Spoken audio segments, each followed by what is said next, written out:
जब राजा ने उनको दुगना धन दे दिया, जब राजा ने उनका दुगना धन दे दिया, तब क्या हुआ? दोनों लोग आए। पहले अब तो ओवरब्रिज हो गया, पहले क्या चलता था? नाव चलती थी। नाव में धन को लाद करके दूसरे नाव किनारे लगा दिया गया। तो भगवान ने कहा, कहन सोना खाए तो पगला धन देखें, ज्यादा धन हो गया तो गोवाल, धतूर खाए तो गोवाल। भगवान ने वृद्ध ब्राह्मण की दंडी का रूप धारण किया, जाके बनिया से पूछते हैं, यह साथ तुम्हारी नाव में क्या भरा है? कहन देखा जात की बनिया, बनिया झोला में धनिया है। तो उसमें क्या था? उसमें धन दौलत था, रुपया था, जीरा, हीरा से जीरा बन गया। क्या हो गया? हीरा से जीरा। जब धन था तो नाव दबी थी, और जब हल्की हो गई, धनिया मसाला इत्यादि बन गया तो नाव तैरने लगी।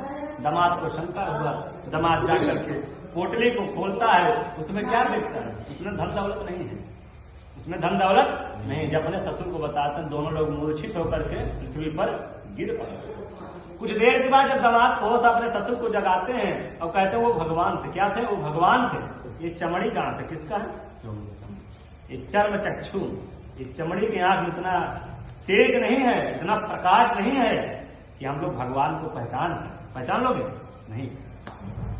20 साल बाद चश्मा लगाई लगा, कंकाल का आंखी खुलाए न, इसमें इतनी पावर नहीं कि हम लोग भगवान को पहचान सके। इंसान बढ़िया से धन दौलत कमाने लगा, माँ बाप को नहीं पहचानता। किसको?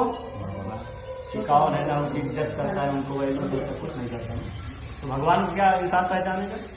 इसलिए चर्म चक्षु है। हम कैसे भगवान को पहचान सकते हैं? दोनों लोग हाथ जोड़ते हुए भगवान की शरण बोलते रहेंगे, प्रभु हमारी धन की रक्षा। कहन धन क्या करोगे? कहन धन से परिवार का पालन पोषण। लोग परदेश क्यों जाते हैं? धन के लिए जाते हैं ना। इसी प्रकार से भगवान की धन की रक्षा। भगवान का हे मूर्ख रो मत, मेरी पूजा उदासीन होने, उदासीन मतलब भूलना। क्या? भूलना। मेरी पूजा उदासीन होने के कारण तूने बारंबार दुख कष्ट को प्राप्त किया है। जा तेरा कल्याण हो।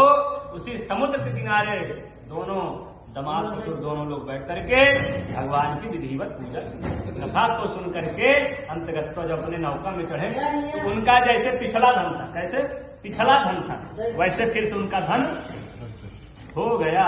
क्या हो गया? धन। उनका फिर से वैसे धन। दामाद ससुर दोनों लोग नाव में चढ़े और नाव में चढ़ने के बाद अपने घर के लिए चल पड़े। जब आधा दूर पहुंच गए तो अपने गांव के, अपने घर के नौकर अर्थात दूत को बुलाया। पहले उनको दूत बोला जाता है। दूत को बुलाया और कहते हैं कि जाकर के हमारे घर में सूचना दे दो, हमारी पत्नी, हमारी बेटी बहुत चिंता में हो। दूत तुरंत उनके घर गया और जाकर के हाथ जोड़ के प्रणाम किया और उनकी पत्नी लीलावती से कहते हैं कि आपके पति और आपके दामाद आपके घर को आने वाले। ऐसा जब कान में ऐसा सुंदर शब्द जब लीलावती ने सुनी तो बड़ी प्रसन्न हो गई। अपनी बेटी से कहती कि हे बेटी, मैं तुम्हारे पिता के दर्शन के लिए जा रही हूँ। पहले पत्नी क्या बोलती थी? दर्शन। मैं अपने पति के दर्शन के लिए जा रही हूँ। अब तो कहीं देखा ही जाता है ना, फर्स्ट दिखवारी हो तो देखा ही जाती है ना।